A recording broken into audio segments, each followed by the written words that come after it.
Caríssimos irmãos e irmãs, no Evangelho de hoje, nosso Senhor, Ele elogia esta sagacidade, esta esperteza, mas não porque a esperteza foi usada para o mal, mas a esperteza em si. Nós compreendemos o elogio de nosso Senhor com a frase do último versículo, com efeito: os filhos deste mundo são mais espertos em seus negócios do que os filhos da luz. O que nosso Senhor quer nos ensinar no Evangelho de hoje é que nós precisamos pedir a Ele a sabedoria para que nós, nos nossos negócios espirituais, tenhamos esta esperteza que os do mundo utilizam para o mal. Quer dizer, precisamos pedir a Deus a sabedoria para educar os nossos filhos, precisamos pedir a Deus a sabedoria para trabalhar nas nossas comunidades, para pregar o Evangelho. Precisamos pedir a Deus a sabedoria para que nós tenhamos uma convivência cristã no nosso trabalho, porque qual é a nossa tentação? É no nosso trabalho, nas nossas relações sociais, nós termos uma atitude meio, entre aspas, discreta. Isto é, nós nos comportamos bem, mas nós não somos fermento, nós não somos luz, nós não queremos entrar em atrito com ninguém, de modo que a pessoa lá no nosso trabalho não é cristã, demonstra claramente as suas atitudes não cristãs, e você, porque diz que religião não se discute, e você, porque não quer se indispor com ninguém, você não prega o Evangelho, você não fala a respeito do Evangelho para aquela pessoa, de modo que ela se enraiza cada vez mais nas suas posições erradas. Como ela é explícita no seu erro, ela consegue até ganhar alguns para o seu caminho, e você, cristão, porque não tem sabedoria nem coragem, quando não tem sabedoria, fala de uma maneira inadequada, que mais afasta do que aproxima, e quando não tem coragem, se cala, dizendo que você é discreto, e acaba não pregando o Evangelho, não propagando a sua fé. O que é que isso tem a ver com o santo que nós hoje celebramos, São Leão Magno? São Leão, Papa do quinto século, é, sem sombra de dúvidas, depois de São Pedro, o maior Papa até o quinto século. São Leão, ele viveu num período conturbado da fé. Nós passamos pelo século IV, até o século III, nós vivemos numa perseguição sangrenta. No século IV, nós ontem, por exemplo, com a festa da dedicação da Basílica de São João do Latrão, nós fazíamos referência que a igreja tinha recebido a paz do império. Constantino não mais perseguia a igreja. Então, no século IV, nós vivemos a paz, mas vieram os problemas cristológicos, as heresias cristológicas, que colocavam em questão, as heresias trinitárias, que colocavam em questão a divindade de Jesus. Então, não havia trindade de verdade, porque afinal de contas, Jesus não era Deus. A igreja então vence esses problemas trinitários e reafirma a sua fé trinitária, afirmando a divindade de Jesus. No século V, que é o século aqui de São Leão Magno, nós temos a invasão bárbara de Átila, chamado o flagelo de Deus, e as heresias cristológicas, isto é, os cristãos não compreendiam bem quem era Jesus. Vem a heresia nestoriana, que afirmava que em Jesus existiam duas pessoas, porque a igreja falava que Jesus era homem e Deus. E os cristãos tinham essa dificuldade de dizer como é que ele era homem e Deus. E aí veio Nestório, que de uma maneira bem popular, ele divulgava a sua heresia, dizendo que Jesus era uma pessoa humana e uma pessoa divina, que existiam duas pessoas justapostas, quando a fé da igreja sempre foi que só existe a única pessoa, uma única pessoa em Jesus, a segunda pessoa da Santíssima Trindade. Então, depois de vários embates teológicos, a igreja afirma, não, que em Jesus existem duas naturezas perfeitas. Ele é verdadeiramente homem, ele é verdadeiramente Deus, numa única pessoa, na pessoa do Filho de Deus.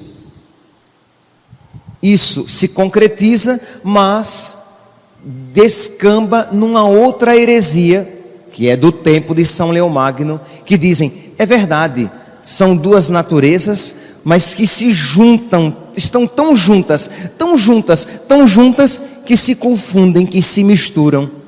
E vem então São Leão Magno, que já tinha todos os problemas com a invasão bárbara, e ele vai e diz, não, são duas naturezas, mas estão juntas, mas não misturadas, são distintas, são juntas, estão unidas, mas não misturadas, mas são independentes, são realmente diferentes, mas não separadas, elas estão unidas. Ok, então aqui apenas para dar uma contextualização meio teológica. Se não ficou claro para todo mundo, vai ficar claro agora o que é que eu quero dizer com isso. Que São Leão Magno, em plena confusão de invasão bárbara, em plena confusão de heresias internas, ele teve essa sabedoria e coragem de pregar o Evangelho. Ele teve essa sabedoria e coragem de proclamar e propagar a sua fé. O que é que significa para nós, hoje, no ano de 2017, fazer memória de São Leão Magno? Duas realidades, meus santos, podemos enfatizar. A primeira, rezar pelos nossos dirigentes, rezar pelo nosso Papa, já que São Leão Magno foi um Papa, rezar pelos nossos bispos, mas também rezar por todos os cristãos, para que tenhamos nós também coragem e sabedoria de propagar e proclamar a nossa fé.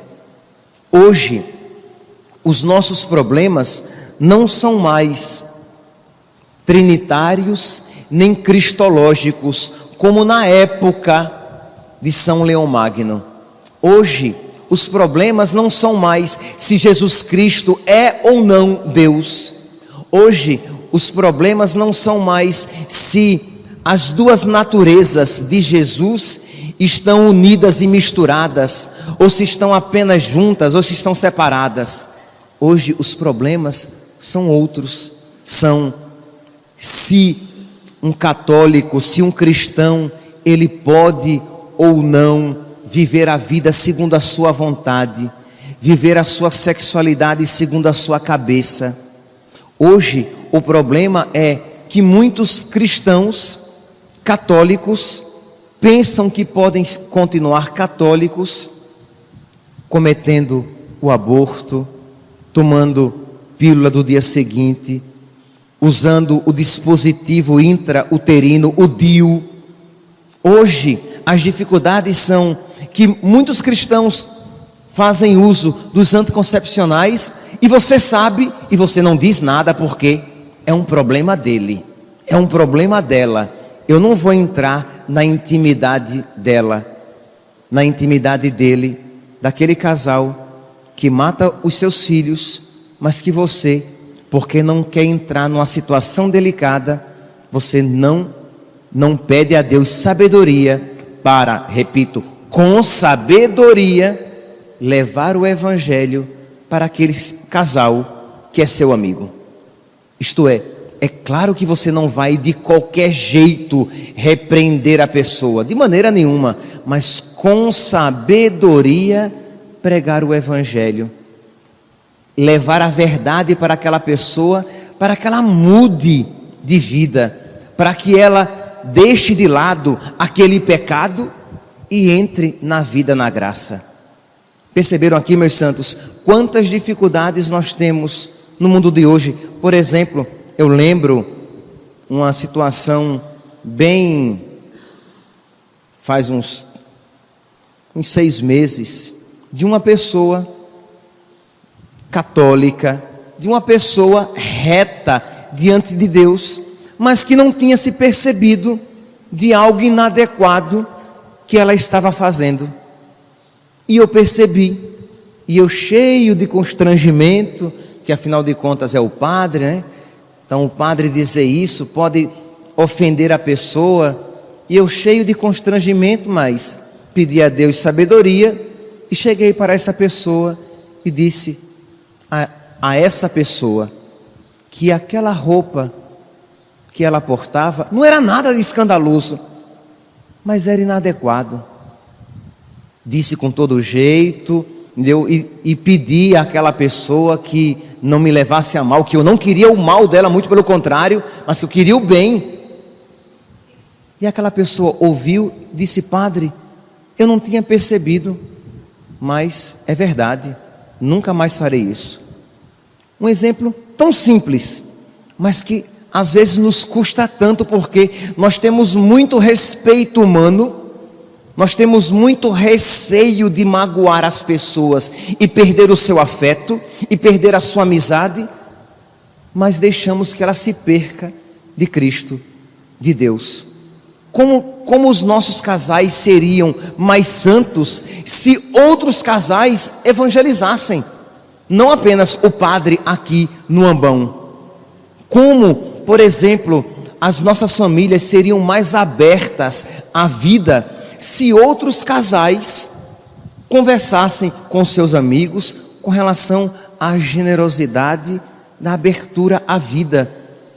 Como nós teríamos, por exemplo, jovens mais conscientes da sua masculinidade e feminilidade, se outros jovens tivessem a coragem, percebendo que existe algo de diferente no seu amigo, na sua amiga, chegasse a ele, chegasse a ela e dissesse: olha, irmão, olha, irmã, e conversasse sobre sexualidade.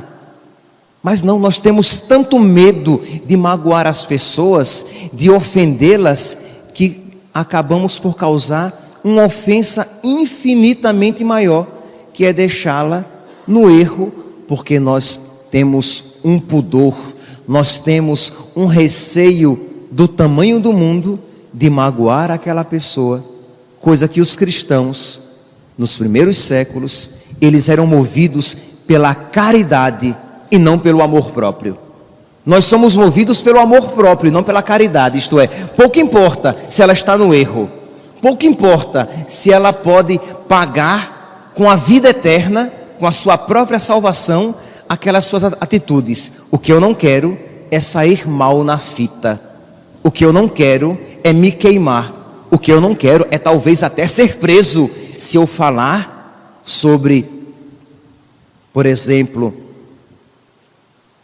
a prática homossexual, se eu falar sobre isso, e aí eu serei tido como homofóbico e eu posso até ser preso. Os cristãos não estavam preocupados se seriam presos ou não. Os cristãos não estavam preocupados se iriam perder os amigos ou não. os cristãos estavam preocupados em não perder a amizade com Cristo e em fazer com que muitas outras pessoas se tornassem amigas de Cristo também. Isso, meus santos, São Leão Magno é um exemplo para nós. Repense você, como tem sido a sua atitude com os seus amigos? Quem são aqueles amigos, aquelas pessoas com quem você convive? Você tem pregado o Evangelho para elas? Você tem visto situações que comprometem a salvação daquele seu companheiro de trabalho, daquela sua vizinha com quem você troca algumas palavras, e você já tentou alguma vez se aproximar dele, se aproximar dela e dizer: fulana, você é católica? Eu sou. Mas por que você não vai à missa aos domingos? Faltar à missa aos domingos é pecado. Você não poderia, você não gostaria não que eu viesse aqui no próximo domingo e nós fôssemos juntos, nós fôssemos juntas à igreja? Ah, padre, eu não vou dizer isso não, porque ele vai ficar com raiva. E o seu amigo que manda imagens indecentes para você no grupo, e você simplesmente não vê ou deleta, mas nunca foi falar com ele e dizer: fulano, isso não está correto. Você não apenas está pecando, como está levando outras pessoas a pecar. E além de tudo, você é casado. E existem homens casados no grupo. Ah, padre, mas se eu disser isso, vai achar que eu sou carola. São tantas oportunidades que você tem de pregar o Evangelho, de viver a sua fé, de pedir a Deus sabedoria e coragem para que você possa fazer da sua vida um instrumento de evangelização. Que nós hoje, meus santos, peçamos a São Leão Magno, que ele nos conceda, que ele interceda por nós, para que nós alcancemos também sabedoria para pregar o Evangelho e coragem para não ter vergonha de nosso Senhor. Louvado seja nosso Senhor Jesus Cristo.